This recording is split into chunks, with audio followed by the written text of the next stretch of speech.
الحمد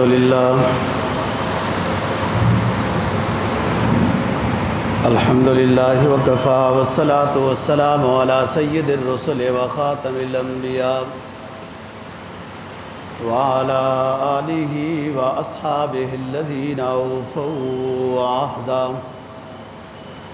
الذين هم خلاصة العرب العرباء وخير الخلائق بعد الأنبياء. ما بعد فأعوذ بالله من الشيطان الرجيم. بسم الله الرحمن الرحيم. إنا فتحنا لك فتحا مبينا ليغفر لك الله ما تقدم من ذنبك وما تأخر ويتم نعمته عليك ويهديك صراطا مستقيما وينصرك الله نصرا عزيزا. قال النبي صلى الله عليه وسلم من دخل دار أبي سفيان فهو آمن ومن دخل مسجد الحرام فهو آمن ومن دخل في داره وأغلق بابه فهو آمن. صدق الله العظيم وصدق رسوله النبي الأمي الكريم ونحن على ذلك لمن الشاهدين والشاكرين والحمد لله رب العالمين. 26واں پارہ سورہ فتح کی ابتدائی آیت کریمہ تلاوت کی ہے اور جناب نبی پاک صلی اللہ علیہ وسلم کا ایک فرمان تلاوت کیا ہے جس کو امام مسلم نے روایت کیا ہے. آیت کریمہ کا مفہوم یہ ہے، اللہ رب العزت فرما رہے ہیں نبی پاک صلی اللہ علیہ وسلم کو خطاب کرتے ہیں کہ انا فتحنا لک فتحا مبینا، اے نبی ہم نے آپ کو فتح مبین عطا کر دی ہے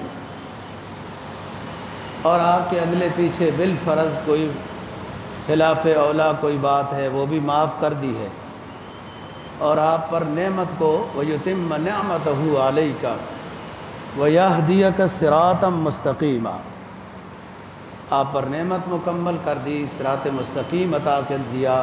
وَيَنْصُرَكَ اللَّهُ نَصْرًا عَزِيزًا، اور بڑی مضبوط مدد اللہ تعالیٰ آپ کی مدد کرنے والے ہیں.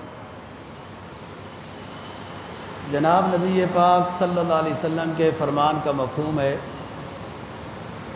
فتح مکہ کے موقع پر آپ نے فرمایا کہ جو شخص ابو سفیان کے گھر داخل ہو جائے گا تو اس کو ہم کچھ نہیں کہیں گے. پھر آپ نے فرمایا کہ جو شخص مسجد حرام میں داخل ہو جائے گا ایک دو کے علاوہ اور لوگوں کو ہم کچھ نہیں کہیں گے. پھر آپ نے فرمایا کہ جو شخص اپنے گھر میں ہی بیٹھ جاتا ہے، ہمارے مقابلے میں فتح مکہ کے دن نہیں آتا اور اپنا دروازہ بند کر لیتا ہے تو ہم اس کو کچھ نہیں کہیں گے. گزشتہ جمعے پر ہم فتح مکہ کے ابتدائی تیاری سے متعلق گزارشات عرض کر رہے تھے کہ نقض عہد صلح حدیبیہ والا نقض عہد یہ مشرکین مکہ نے خود کر دیا تھا، بنو خزاعہ کا بندہ قتل کیا تھا جب، اور پھر ابو سفیان جو اس وقت مکہ مکرمہ کا بادشاہ تھا وہ ایک وفد لے کر مدینہ طیبہ میں آیا.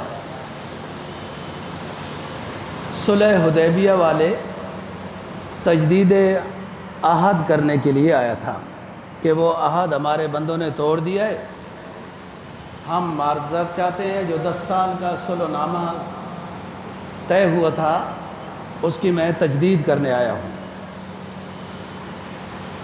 ان کی بیٹی ام حبیبہ رسول پاک صلی اللہ علیہ وسلم کی بیگم ہے، سب سے پہلے اپنی بیٹی کے گھر آیا۔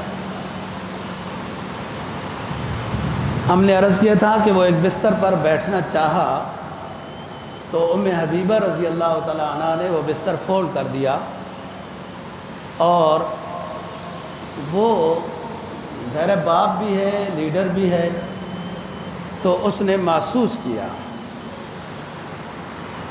اور کہا کہ آپ کو لگتا ہے کوئی شر لگ گئی ہے کہ باپ کے لیے بستر فولڈ کر دیا، باپ کے لیے بستر بچھانا چاہیے۔ تو جواب میں اس نے بات کہی کہ ابو جی، یہ بستر رسول پاک صلی اللہ علیہ وسلم کا ہے، پاک بستر ہے، اور جو مشرک ہوتا ہے وہ پلیت ہوتا ہے، تو میں نے مناسب نہیں سمجھا کہ آپ اس بستر پر بیٹھیں، اور مجھے شر نہیں لگی، مجھے خیر لگی ہے کہ شرک اور کفر کی تاریکیوں سے نکل کر اسلام کی روشنی میں آ گئی ہوں، شر نہیں لگی، مجھے خیر لگی ہے۔ اور اس نے اگلی بات بڑی جرأت مندانہ کی، یہ بھی بڑی جرأت والی باتیں ہیں۔ ام حبیبہ نے کہا ابو جی، میں تو یہ سوچتی رہتی ہوں کہ آپ جیسا اتنا بڑا بندہ، اتنا سمجھدار، علاقے کا بادشاہ، سردار ہو کر اس کو ابھی تک یہ بات سمجھ نہیں آئی کہ پتھر مشکل کشا ہوتے ہیں، آپ بتوں کے سامنے جھکتے ہیں، ان کی عبادت کرتے ہیں۔ میں تو اس بات پر پریشان ہوں کہ اتنا سمجھدار اور بڑا بندہ ہو کر پتھروں کو اپنا معبود بنائے بیٹھا ہے۔ بہرحال پھر اس کے بعد ابو سفیان نے یہ بات کہی کہ میں تجدید عہد کے لیے آیا ہوں، اس میں آپ میری کیا مدد کر سکتی ہیں؟ بیٹی نے کہا ابو جی، ہم کوئی مدد نہیں کر سکتے۔ اس کے بعد یہ اٹھے، حضرت ابوبکر صدیق رضی اللہ تعالیٰ عنہ کے پاس گئے، انہوں نے بھی معذرت کی۔ پھر حضرت عمر رضی اللہ تعالیٰ عنہ کے پاس گئے، انہوں نے بھی معذرت کی۔ پھر یہ حضرت علی رضی اللہ تعالیٰ عنہ کے پاس گئے، انہوں نے بھی معذرت کی۔ لیکن یہ کہتے ہیں کہ اب میں کروں کیا؟ آپ بڑے حضرات ہیں، میری سفارش کریں، اور ہم لڑائی نہیں کرنا چاہتے، تجدید عہد کرتے ہیں، ہمارے ان اوباشوں سے جو غلطی ہوئی ہے وہ اس کی معذرت چاہتے ہیں۔ ان سب نے کہا کہ ہمارے اندر یہ بس نہیں ہے کہ ہم حضرت کے سامنے یہ بات رکھ سکیں، حتیٰ کہ اس نے کسی طریقے سے حضرت فاطمہ رضی اللہ تعالیٰ عنہ سے بھی بات پہنچائی کہ آپ میری سفارش کر دیں، میں آپ کا رشتہ دار ہوں۔ انہوں نے بھی معذرت کی کہ ابو جی سے میں بات نہیں کر سکتی۔ چونکہ یہ بار بار حضرت علی رضی اللہ تعالیٰ عنہ کو کہہ رہے تھے، تو حضرت علی نے ایک مشورہ دیا کہ آپ مسجد نبوی میں جائیں، اور جب صحابہ اور آپ صلی اللہ علیہ وسلم بیٹھے ہوں تو آپ اونچی آواز کے ساتھ یہ کہہ دیں کہ میں صلح حدیبیہ والے معاہدے کی تجدید کے لیے آیا ہوں، اور ہمارے بندوں نے جو معاہدہ توڑا تھا اس کی معذرت چاہتا ہوں۔ پھر دیکھو جواب کیا آتا ہے۔ انہوں نے جا کے اعلان کیا، کوئی جواب نہیں آیا، نہ کسی بندے کی طرف سے، نہ آپ صلی اللہ علیہ وسلم نے کوئی جواب دیا۔ یہ مکہ چلے گئے، جا کے بتایا، لوگوں نے کہا بادشاہ سلامت، آپ نے کمال کیا ہے، جواب تو سن لیتے، اب ہم کیا کریں؟ آپ کے جو وہاں مسجد نبوی میں آپ صلی اللہ علیہ وسلم کی جو خاموشی تھی، اس کو رضا سمجھیں کہ صلح ہو گئی ہے، یا اس کو ناراضگی سمجھیں کہ جنگ کی تیاری کریں؟ آپ کچھ بھی نہیں کر کے آئے۔ اس نے کہا بھائی یہی بات ہے، میں تو کئی دن تک کوشش کرتا رہا، کچھ بھی نہیں ہوا۔ ادھر رسول پاک صلی اللہ علیہ وسلم نے اعلان کر دیا کہ تیاری مکمل ہو گئی ہے، اور چلو، اور کوئی شخص عمرے کا احرام نہیں باندھے گا، جانا مکہ ہی ہے۔ چنانچہ آپ گھر سے ہی تیاری کی ہے، اور محتاط قول کے مطابق 10,000 گنے گئے لوگ، 10,000 لوگ گنے گئے مجاہدین اسلام۔ لیکن راستے میں بھی جو قبیلوں کو پتہ چلتا رہا تو ملتے رہے جو مسلمان قبائل تھے۔ مکہ پہنچتے تک 12,000 سے اجتماع زیادہ ہو گیا تھا۔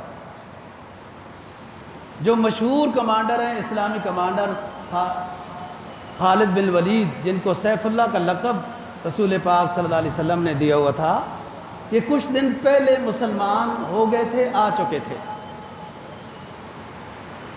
آپ کا حسن انتظام، بات لمبی ہو جاتی ہے، اتنا پیارا حسن انتظام تھا کہ تقسیم تھا۔ سب سے بڑا لشکر خالد بن ولید کا تھا، جو 1,000 کچھ افراد پر مشتمل تھا، اس کی قیادت خالد بن ولید کے پاس تھی۔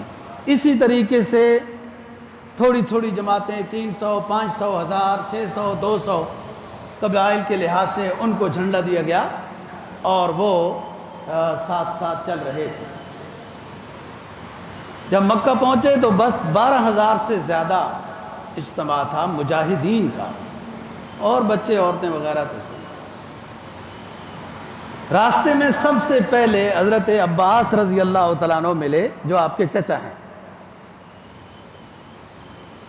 اور یہ پہلے سے اسلام لا چکے تھے۔ آپ کی مرضی سے یہ مکہ مکرمہ ٹھہرے ہوئے تھے کہ وہاں کوئی ایسی مسلمانوں کے خلاف بات ہو تو ہمیں پتہ چل جائے۔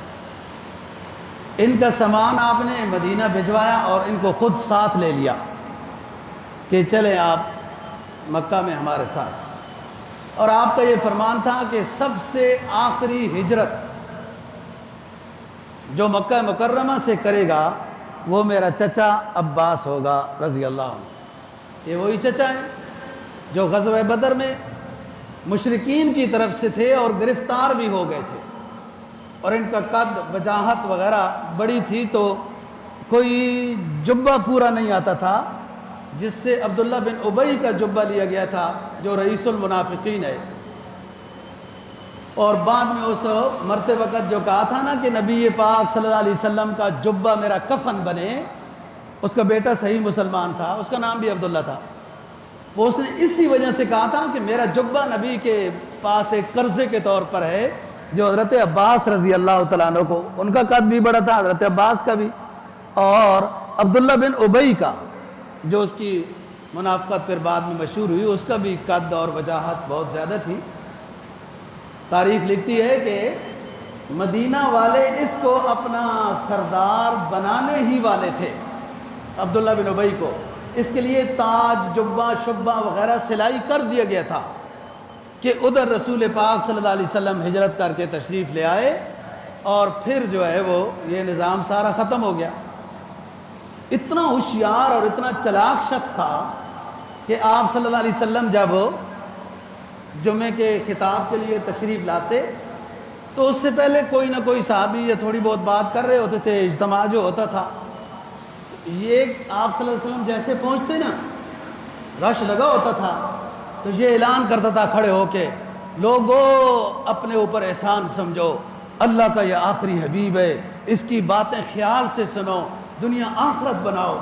دیکھو بات ادھر یہ اور ادھر یہ، تو یہ اس لیے جبہ مانگا تھا۔ حضرت عباس کو آپ نے اپنے ساتھ لیا، سامان کو مدینہ بھیجا، کہ اس کے بعد آپ کا ایک پھوپھی زاد آ گیا، ایک چچا زاد آ گیا، ابو سفیان بن حرب بن عبد المطلب، اور ایک آپ کی پھوپھی ہے عاتقہ، ان کا بیٹا آ گیا۔ یہ مسلمان اب تک نہیں ہوئے تھے۔ انہوں نے کہا حضرت جی ہم بھی مکہ چھوڑ کے آ گئے ہیں، معذرت چاہتے ہیں۔ رسول پاک صلی اللہ علیہ وسلم سے کبھی بھی کوئی بندہ باہر کا ملنے آتا تھا تو براہ راست نہیں مل سکتا تھا۔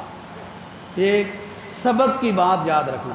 جو اپنے بندے ہیں نا وہ تو مسجد نبی میں بیٹھے ہیں، آپ کسی کو اشارہ کر لیتے تھے، یوں کرتے، لیکن ابو سفیان آیا یا کوئی آیا جو مسلمان نہیں ہے، مسجد نبی کا نمازی نہیں ہے، تو وہ براہ راست اجازت نہیں تھی۔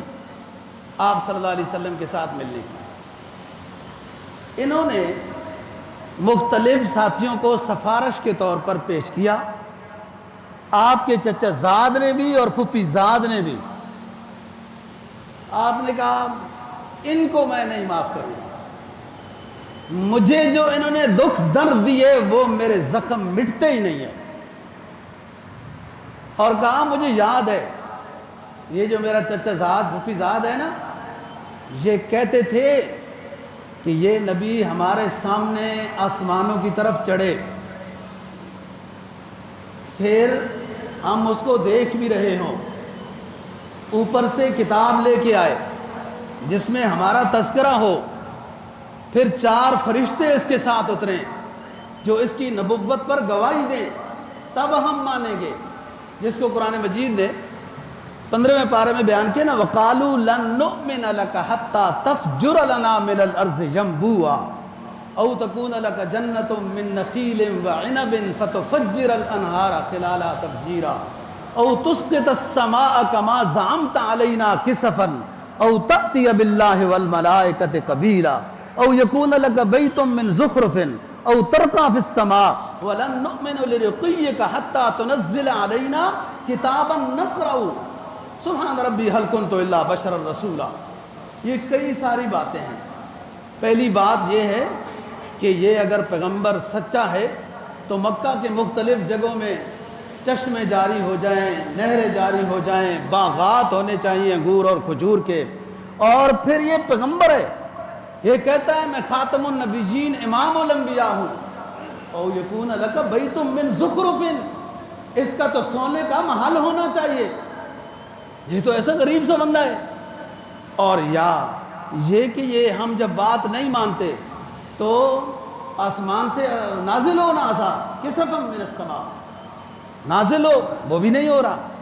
اور اگلی بات کیا کہی، وَلَن نُؤْمِنَ لِرُقِيِّكَ حَتَّىٰ تُنَزِّلَ عَلَيْنَا كِتَابًا نَقْرَؤُ، یہ صرف آسمانوں پر چڑھ بھی جائے تو ہم نہیں مانیں گے، یہ چڑھے ہم دیکھیں، کتاب لے کے آئے جس میں ہمارا تذکرہ ہو، فرشتے اس پر گواہ بنے۔ آپ نے کیا جواب دیا؟ سبحان ربی هل كنت الا بشرا رسولا۔ سب عیبوں سے پاک اللہ کی ذات ہے، ہمیں جو اختیار دیا گیا ہے وہ توحید کی دعوت ہے، فکر آخرت ہے، ہمارا وہ کام ہے، یہ کام خدا کے ہیں وہ کرے، میرا کوئی دعویٰ ہی نہیں ہے۔ میں نے آپ لوگوں کو یہ کہا ہی نہیں ہے کہ میری بات مانو تو مکہ کے پہاڑے سارے ریگستان بن جائیں گے، میدان بن جائے گا، نہریں جاری ہو جائیں گی، چشمے جاری ہو جائیں گے، باغات لگ جائیں گے۔ میں نے یہ کہا ہی نہیں ہے کہ میری بات مانو تو یہ ہو جائے گا، ہماری بات مانو دنیا آخرت سنورے گی، یہ وعدہ ہی نہیں ہے میرا۔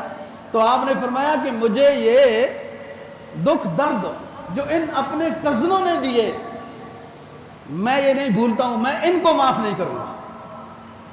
آپ کے ساتھ ام سلمہ اور حضرت میمونہ رضی اللہ تعالی عنہا، ازواج میں سے یہ 2 آپ کے ساتھ تھی۔ حضرت میمونہ کی بڑی بہن حضرت عباس رضی اللہ تعالیٰ عنہ کی بیگم تھی۔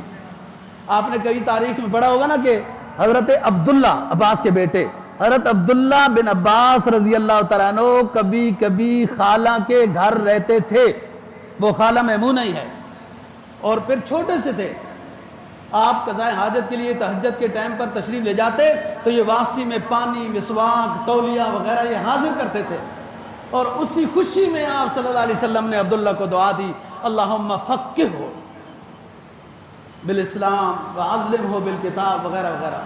سب سے پہلی تفسیر قرآن مجید کی جو خیر القرون میں لکھی گئی وہ عبداللہ بن عباس رضی اللہ تعالیٰ عنہ لکھی ہے، اور دوسری عبداللہ بن مسعود رضی اللہ تعالیٰ عنہ۔ بہرحال حضرت میمونہ آپ کے ساتھ تھی، اور ام سلمہ بڑی خاتون تھی، تجربے کے لحاظ سے بھی، مشورے کے لحاظ سے بھی وغیرہ۔ ام سلمہ نے بار بار سفارش کی کہ حضرت جی یہ پھوپھی زاد، چچا زاد، یہ خاندان کو معاف کر دے۔ آپ نے کہا ہم نہیں معاف کریں گے، کوئی معافی نہیں۔ پھر وہ بڑے فضائل بیان کرتی تھی کہ دیکھو حضرت صاحب ان کو آپ معاف کر دیں گے، یہ مسلمان ہو جائیں گے، یہ با مراد ہو جائیں گے، با نصیب ہو جائیں گے، ان کی جہنم جنت سے بدل جائے گی۔ اگر آپ معاف نہیں کریں گے یہ ادھر ادھر بھٹک جائیں گے، کفر پر مریں گے، دنیا بھی برباد، آخرت کی برباد۔ آپ تو دشمنوں کو معاف کر دیتے ہیں، یہ تو آپ کے رشتہ دار ہیں، لیکن آپ کی طبیعت ان کے بارے میں نرمی نہیں لے رہی تھی، یوں وہ سمجھا رہی تھی۔ یہ پھر حضرت علی رضی اللہ تعالیٰ عنہ کے پاس گئے اور انہوں نے پھر ساتھ یہ بھی کہا کہ اگر آج ہمیں معافی نہیں ملے گی، ہم کسی صحرا میں چلے جائیں گے بال بچوں کو لے کر، ادھر بھوکے پیاسے مر جائیں گے، نہ مکہ جائیں گے نہ مدینہ جائیں گے، ہماری کیا زندگی ہے؟ ہم غلطی پر معافی چاہتے ہیں۔ بہرحال اس حد تک جب بعض دفعہ جب بڑا شخص سبق کی بات، بعض دفعہ جب استاد یا والد یا کوئی بڑا شخص سخت غصہ کرتا ہے اور یہ کہتا ہے میں ہرگز معاف نہیں کروں گا، اس کا مطلب بھی تنبیہ ہوتا ہے کہ معافی مانگنے والے میں طلب کتنی ہے۔ وہ معافی مانگی نا، استاد نے کہا کوئی معافی نہیں ہے، بستر لیا، طالب علم نے اٹھ کے گیا، چلا گیا۔ وہ ذرا 2-3 مرتبہ آتا نا، یہ سخت ناراضگی بھی رضا کی دلیل ہوتی ہے، طلب دیکھی جاتی ہے وہ بندے کے اندر معافی کی طلب کتنی ہے۔ بہرحال یہ حضرت علی رضی اللہ تعالیٰ عنہ کے پاس گئے کہ اب کیا کریں، ہم صحرا میں چلے جائیں گے، یوں ہو جائے گا۔ حضرت علی نے کہا میرے دماغ میں ایک بات آتی ہے، آپ لوگ جاؤ اور یہ جو جعفر ہیں، یہ بھائی پڑھے لکھے سمجھدار ہیں، یہ چچا زاد آپ کے، یہ نظریں نیچی کر کے آپ کی طرف نہیں دیکھنا، نظریں نیچی کر کے وہ جملہ کہو، قرآن مجید کی وہ آیت پڑھو، وہ سکھائی جو یوسف علیہ السلام کے دربار میں پہنچ گئے تھے نا جی ان کے بھائی، اور پہچان لیا، کہنے لگے انت یوسف، تو وہ آیت پڑھو، نظریں نیچے رکھنا، سرکار کی طرف نہ دیکھنا، اور ہو سکتا ہے رحم آ جائے۔ وہ گئے قریب، رسول پاک صلی اللہ علیہ وسلم خیمے میں تھے، یہ باہر کھڑے ہوئے اور وہ آیت پڑھی، فرمایا لقد آثرک اللہ علینا وإن كنا لخاطئین، اللہ کی قسم اللہ نے اے پیغمبر آپ کو ہر لحاظ سے اونچا بنایا، لقد آثرک اللہ علینا وإن كنا لخاطئین، ہم سے ماضی میں جو کچھ بھی ہوا، غلطیاں ہوئی، ہم خطا کار ہیں، اللہ نے آپ کو نوازا، آپ اونچے ہیں، ہم معذرت کے لیے حاضر خدمت ہیں۔ یہ آیت پڑھی سورہ یوسف کی، کچھ لمحوں کے بعد سرکار دو جہاں صلی اللہ علیہ وسلم کی جانب سے بھی وہ آیت آ گئی جو بھائیوں کی اس آیت کے بعد حضرت یوسف علیہ السلام نے تلاوت کی تھی۔ فرمایا رسول پاک نے لا تثریب علیکم اليوم یغفر اللہ لکم وہو خیر الراحمین،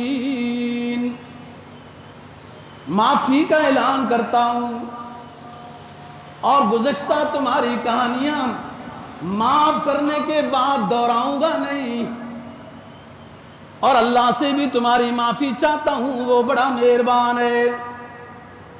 معذرت ہو گئی، ام سلمہ بھی جو غمگین تھی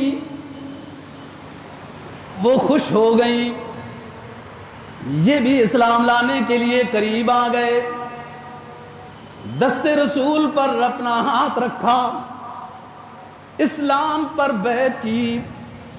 آپ نے ان کو بھی یہی فرمایا اپنا سامان مدینہ میں بھیج دو اور تم ہمارے ساتھ قافلے میں شریک ہو جاؤ، مکہ چلتے ہیں، آج دیکھتے ہیں قدرت کا نظارہ کیا ہے۔ اور علامہ کہتا ہے نا اقربارا کجا کنی معروم، تو کے بعد دشمن آرا نظرداری، تو اپنے رشتہ داروں کو کیوں نہیں معاف کرے گا؟ اے پیغمبر اسلام، ہم نے آپ کو شفقت اور رحم کا اتنا پے کر دیکھا ہے کہ تو اپنے دشمنوں کو بھی معاف کر دیتا ہے۔ آپ دیکھ رہے تھے ان میں معافی کی طلب کتنی ہے، چاہت کتنی ہے، کتنی عاجزی اور انکساری ہے۔ بہار اتری گلاب مہکے، نئی رتوں کا سفیر آیا۔ آج مکہ بھی دارالاسلام بن رہا ہے، آج 8 ہجری ہے، رمضان المبارک کا مبارک مہینہ ہے، گرمیوں کا موسم ہے، 12,000 کے لگ بھگ سرفروش مجاہدین اسلام سرکار کے ساتھ ہیں اور ظرف رکھتے ہیں کہ اپنے دشمنوں کو بھی آج معاف کر دیں گے۔ فرمایا بہار اتری، نبی کی شکل میں موسم بہار آئی، بہار اتری گلاب مہکے، نئی رتوں کا نئے موسموں کا سفیر آیا۔ کلی کلی مسکرا رہی ہے، یہ آپ اپنی نظیر آیا۔ بھٹک رہی تھی نہ جانے کب سے، بھٹک رہی تھی نہ جانے کب سے، اندھیری راہوں میں آدمیت، تیرے جہان میں روشنی کا وہ بن کر بدر منیر آیا۔ آپ صلی اللہ علیہ وسلم نے ان کو معاف کیا، ساتھ لے لیا، اور یہ جو تاخیر معافی کی گئی یہ بھی بعض دفعہ چیک کرنے کے لیے ہوتی ہے، یہ قدرت کا نظام ہے۔ آپ نے جو غزوہ تبوک میں پیچھے رہ گئے تھے، 40 دن لگ گئے تھے معذرت قبول ہوتے ہوتے وغیرہ۔ معذرت کا بندہ سچا ہونا چاہیے تو وہ در نہیں چھوڑے گا۔ جب معافی کرانے کے لحاظ سے کوئی بندہ سچا ہے نا جی، اور جس سے اس نے معافی کرانی ہے وہ اس کے پاس سے نہیں اٹھے گا، جو مرضی ہو جائے۔ لیکن ہماری معذرت بھی رواجی سی ہوتی ہے، معافی ہو، معاف نہیں کرتے تو نہیں کرو نا، چلو یہ معافی ہے، تڑی ہے، یہ بھی ایک دھمکی ہوتی ہے، یہ معافی تھوڑی ہوتی ہے۔ جو بڑوں سے معافی کرائی جاتی ہے پھر عاجزی کا بندے کو پورا مجسمہ بننا پڑتا ہے، پورا مجسمہ، انا تو مٹے نا پھر سب کچھ۔ وہ ترقی کی راہ ہی اس دن شروع ہوتی ہے دوستو جس دن تو مٹے انا مٹے، جس دن تو مٹے انا مٹے، ترقی کی راہ اس دن شروع ہوتی ہے۔ وہ معذرت کیا ہے؟ کرتے ہو تو کرو، نہیں تو ہم جا رہے ہیں، یہ معذرت ہے، تڑی ہے، یہ دھمکی دے رہا ہے، مٹا دے تو کو اتنا کہ تو نہ رہے، تیری ہستی کا یہاں رنگ و بو نہ رہے، ہو میں اتنا مقام پیدا کر کہ بجز ہو کے غیر ہو نہ رہے۔ جب اللہ وحدہ لا شریک وہی ذات بڑی ہے، اس کے بعد پیغمبروں کی ذات بڑی، امام الانبیاء بڑے، ہم کیا چیز ہے؟ ویسی گند کے مجسمے ہیں۔ کیا حقیقت ہے ہمارے پاس؟ جائزہ لینا چاہیے، مراقبہ کرنا چاہیے، محاسبہ کرنا چاہیے، اپنا دیکھنا چاہیے کتنا کینہ بھرا ہوا، کتنا تکبر بھرا ہوا، کتنا دوسروں کے بارے میں حقارت بھری ہوئی، کتنے اور گند کے ڈھیر ہم نے اندر رکھا ہے، ہماری کیا حیثیت ہے؟ تو بات یہ ہے، معذرت یہاں دیکھی گئی کہ ان میں طلب کتنی تھی، چل پڑے۔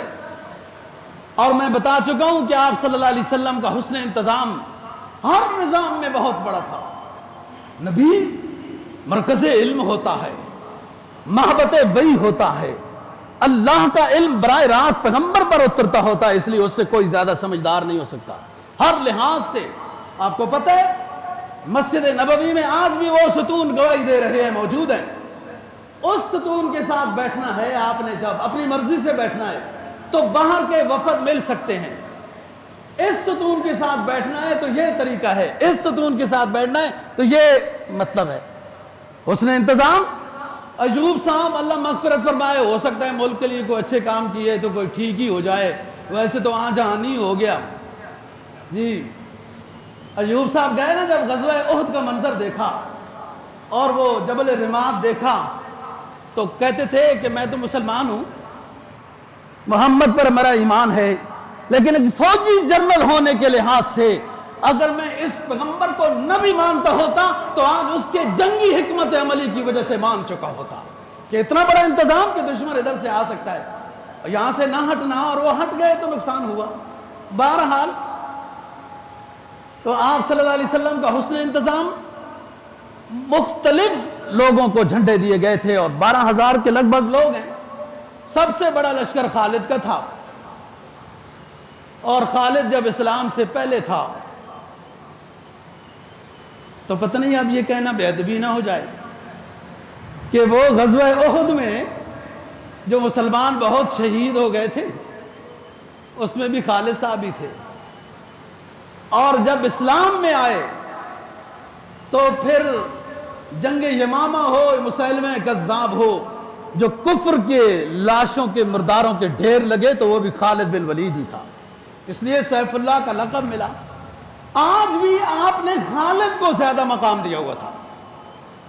خالد کے پاس جو لشکر تھا وہ 1,000 سے زیادہ تھا، باقی تھوڑے تھوڑے۔ آپ خدا اوپر کی طرف سے، جدھر سے مسجد جن ہے نا، آپ ادھر سے تشریف لانا چاہ رہے تھے، اور خالد کو سمجھایا کہ آپ نے مسفلہ کی طرف سے آنا ہے، شار ابراہیم خلیل کی طرف سے آپ نے آنا ہے۔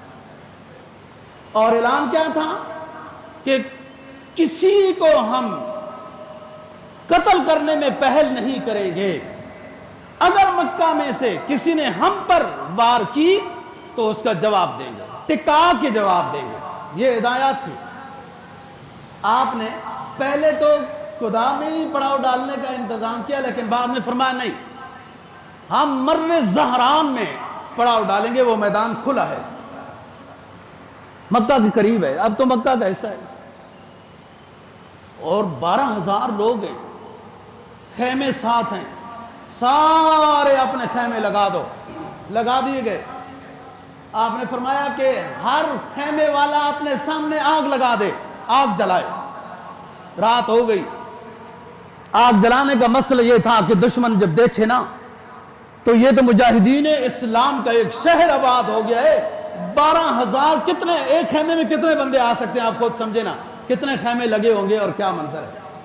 آپ صلی اللہ علیہ وسلم نے اپنے چچا جو بھی راستے میں ساتھ لیے تھے، حضرت عباس رضی اللہ تعالیٰ عنہ کو اپنا خچر دیا کہ اس پر چچا جی بیٹھو، اور اپنے جتنے خیمے ہیں نا جی، آگ جل رہی ہے، چکر لگا کے آ جائیں، کوئی پریشانی کی خبر نہ ہو جائے۔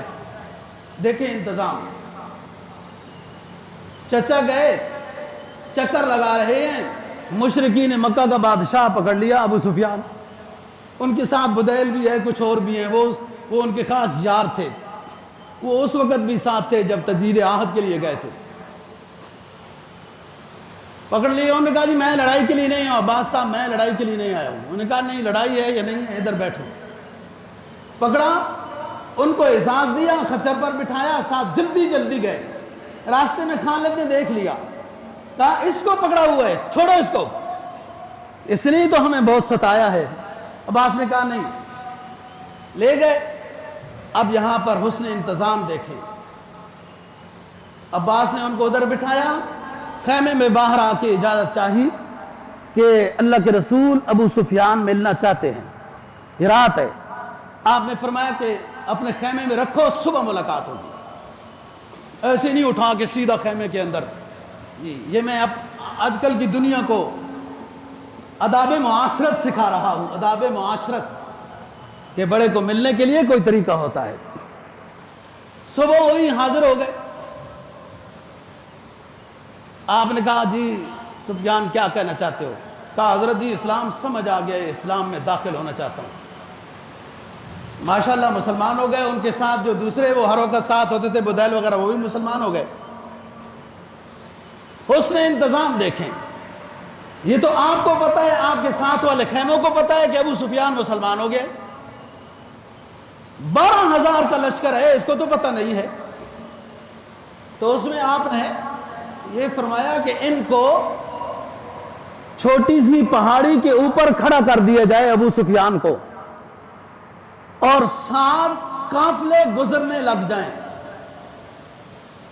اور قافلوں کو بتایا جائے، حضرت عباس کی آواز بہت اونچی تھی، کہ یہ شخص مسلمان ہو چکا ہے، اس کو کوئی قتل نہ کرے۔ یہ ہونے لگا، جب یہ ہونے لگا تو ابو سفیان جو ہے وہ اوپر کھڑا ہے اور اعلان ہو رہا ہے، تو آپ صلی اللہ علیہ وسلم کے پاس حضرت عباس آئے،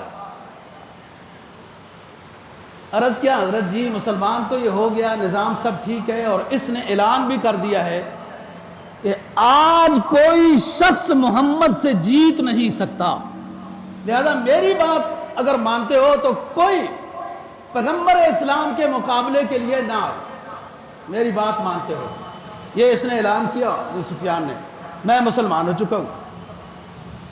حضرت عباس رضی اللہ تعالیٰ عنہ نے عرض کیا کہ اللہ کے رسول ہو، ہے تو یہ بادشاہ، ہے تو بادشاہ، سردار، بڑا لیڈر ہے، اس کو کوئی پروٹوکول ہم دیں گے تو یہ زیادہ خوش ہو جائے گا، یہ زیادہ خوش ہو جائے گا، تو اس سے بھی ہمیں فائدہ ہوگا۔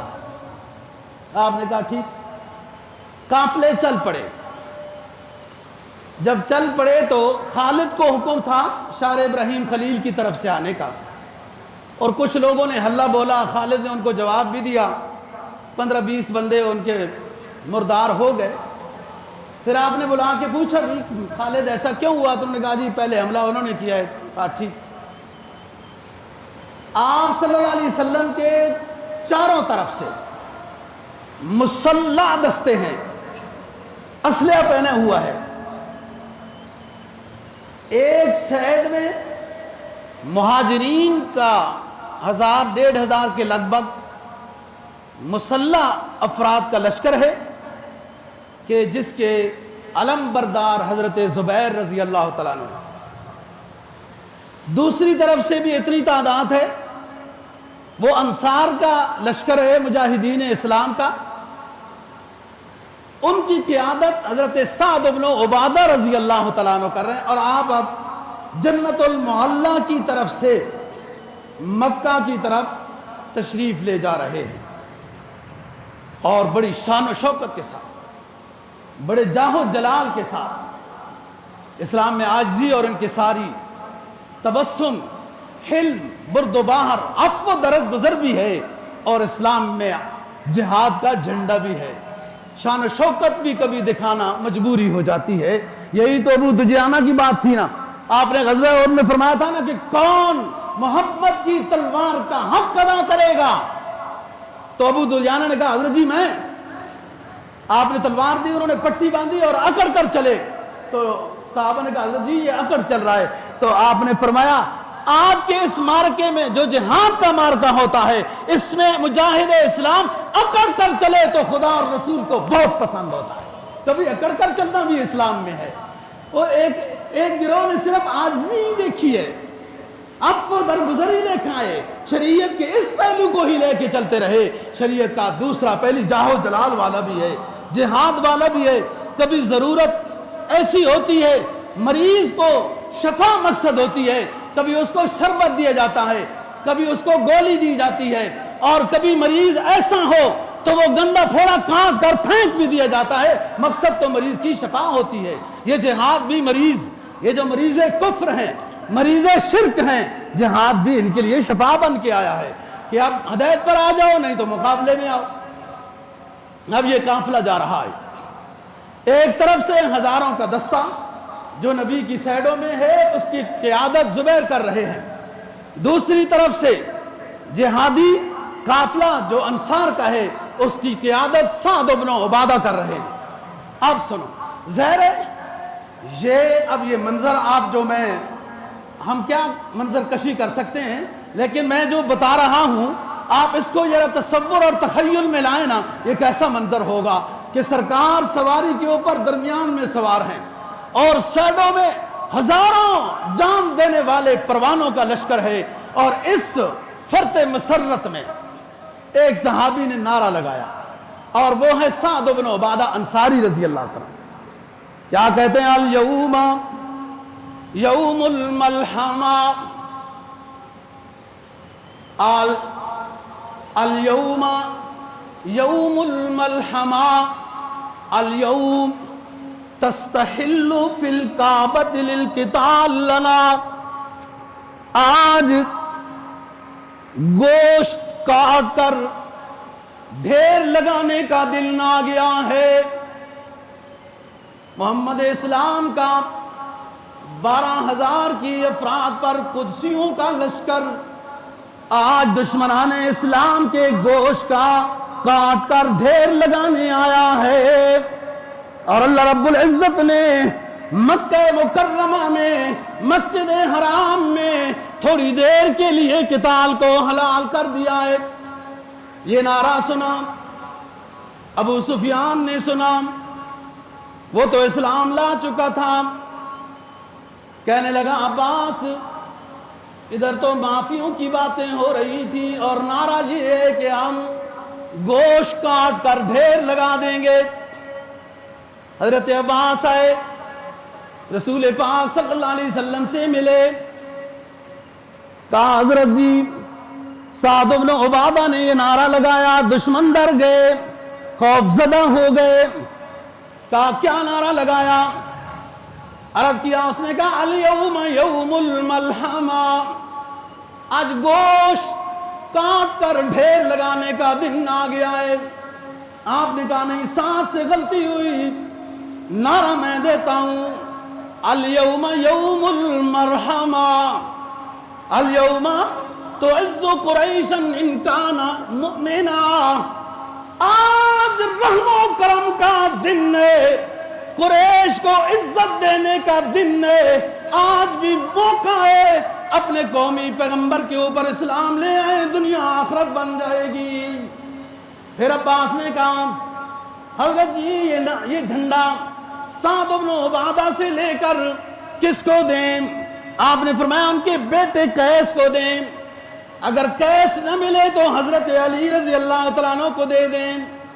پھر عباس نے عرض کیا حضور میں نے یہ عرض کیا تھا کہ ابو سفیان کو پروٹوکول دیا جائے، ہمیں فائدہ ہوگا، یہ سردار ہے، بادشاہ ہے، مکہ کی باغ ڈور کا مالک تھا جو مسلمان ہو چکا ہے، اسے عزت دی جائے۔ آپ نے فرمایا ٹھیک ہے۔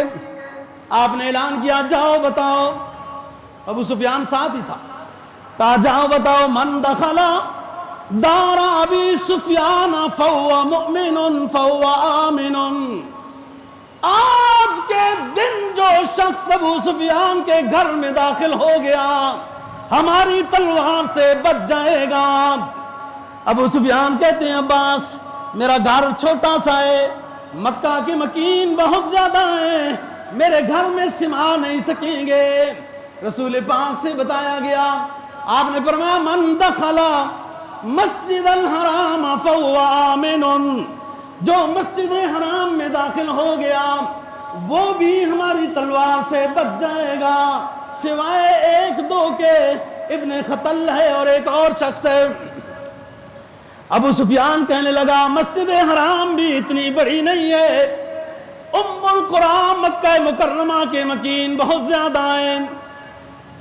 آپ کو بتایا گیا، آپ نے فرمایا من دخل فی دارہ واغلق بابہ فہو آمن، جو شخص اپنے گھر داخل ہو گیا ہمارے مقابلے میں نہیں آیا، اپنا گیٹ بند کر لیا، ہم اسے بھی کچھ نہیں کہیں گے۔ ابو سفیان خوش ہوا کہ اب امن کا اعلان سمجھ میں آتا ہے۔ ادھر مشہوری ہو گئی، ابو سفیان مسلمان ہو گیا، کوئی خوش ہو رہا ہے، کوئی لعن طعن کر رہا ہے۔ ابو سفیان نے کہا لعن طعن نہ کرو، میری بات سنو، آج کوئی بھی محمد کی تلوار سے نہیں بچ سکے گا، تمہارے بچنے کا راز یہ ہے جیسے میں مسلمان ہو گیا، اسلام کی صداقت سمجھ میں آ گئی، تم بھی مسلمان ہو جاؤ یا اپنے گھروں میں داخل ہو کر دروازے بند کر لو۔ ہندا نے بھی کچھ اعتراضات کیے، گلے شکوے کیے، امیر معاویہ رضی اللہ تعالیٰ عنہ کی امی نے، ابو سفیان کی بیگم نے، آپ نے کہا بیگم جی آج پر تولنے کی ضرورت نہیں ہے، آج عاجز بننے کی ضرورت ہے، محمد معاف کرنے آیا ہے۔ اسے سمجھ میں آ گئی بات، رسول پاک صلی اللہ علیہ وسلم مکہ مکرمہ کی طرف روانہ ہیں، ایک لشکر ادھر ایک لشکر ادھر، اور آپ کے پیچھے اسامہ بن زید غلام ابن غلام پیچھے سوار ہے، عاجزی کے ساتھ انکساری کے ساتھ اپنا سر مبارک اونٹنی کے اوپر نیچے کیا ہوا ہے، سینوں میں دنیا ہزاروں کھڑی ہوئی ہے، محمد کے چہرے انور کی زیارت کرنا چاہتی ہے لیکن کر نہیں پا رہے کہ سرکار نے شکر گزاری میں عاجزی میں اپنا سر مبارک اتنا نیچے کیا ہوا تھا کہ دیکھنے والوں کو چہرے انور نظر نہیں آ رہا، اور آپ انا فتحنا لک فتحا مبینا لیغفر لک اللہ ما تقدم من ذنبک وما تأخر، یہ آیت کریمہ پڑھتے ہوئے جا رہے ہیں۔ صاحب دل کہتا ہے نا، یہ امامہ کی سجاوٹ، اس دن کالا امامہ آپ نے باندھا ہوا تھا، اس کے اوپر خود بھی پہنا ہوا تھا اور جنگی لباس بھی پہنا ہوا تھا، فرمایا یہ امامہ کی سجاوٹ، یہ جبین روشن،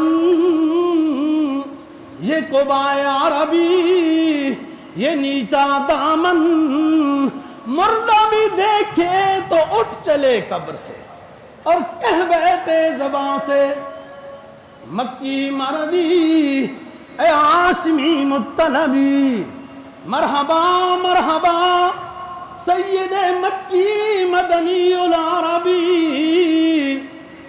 چشم رحمت بکشا سوئے من انداز نظر، اے قریشی لقبی ہاشمی مطلبی۔ دیکھو نا آج رسول پاک صلی اللہ علیہ وسلم فرماتے ہیں مجھے وہ دن یاد ہے جب مکہ والوں نے مجھے مجبور کیا اور میں مکہ روتے ہوئے چھوڑ رہا تھا، تنہا تنہا ہر مسلمان ہجرت کر کے مکہ چھوڑ رہا تھا، آج اللہ کا کتنا فضل و کرم شامل حال ہوا کہ آج ہم ہزاروں کی تعداد میں شان و شوکت میں جاہ و جلال میں فاتح بن کر اللہ کے گھر کی زیارت کر رہے ہیں۔ مکہ کو خطاب کیا جنت المعلیٰ کی طرف سے، جب بیت اللہ نظر آیا مکہ نظر آ گیا، فقالا لمکہ تا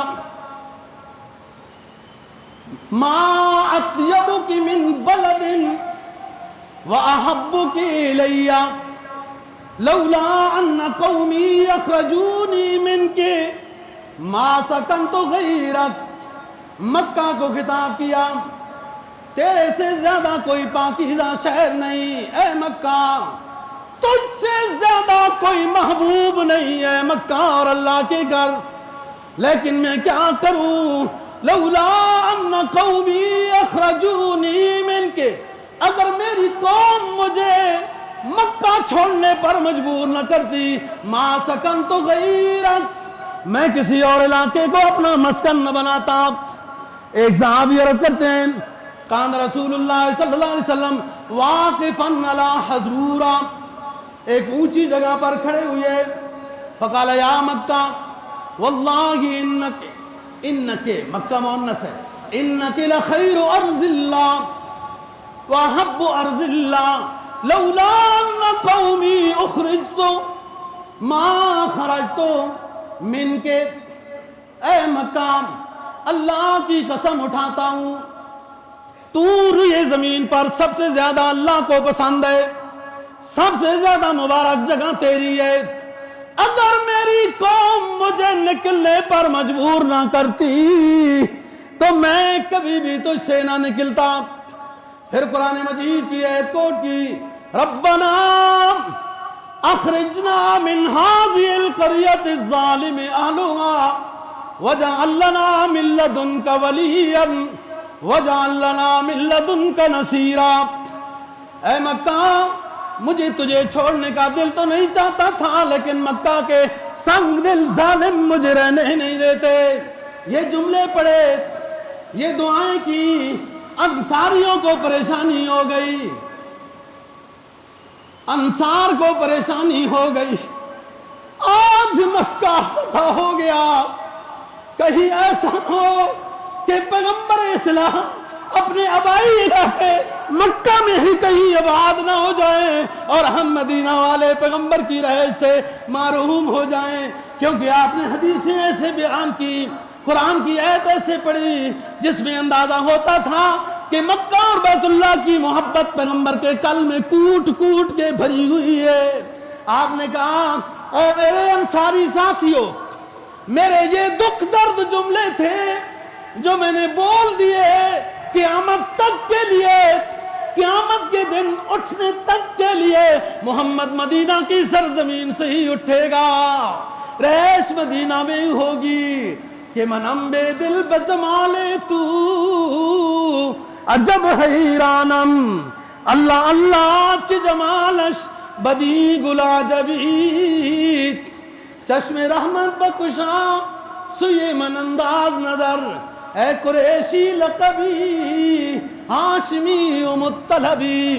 جب آپ نے سر مبارک شکرانے کے طور پر، عاجزی کے طور پر نیچے کیا ہوا تھا، لوگوں نے درخواستیں کی کہ پیغمبر سے درخواست کریں، پیغمبر سے درخواست کریں چہرہ انور اوپر کرے تاکہ ہم چہرہ انور کی زیارت کر لیں۔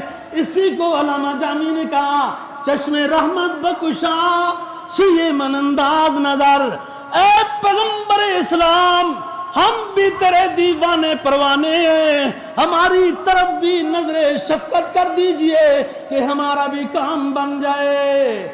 اللہ دین کی سمجھ، عمل اور سچی عقیدت و محبت آپ صلی اللہ علیہ وسلم سے، صحابہ سے، اہل بیت سے نصیب فرمائے۔ وآخر دعوانا الحمدللہ۔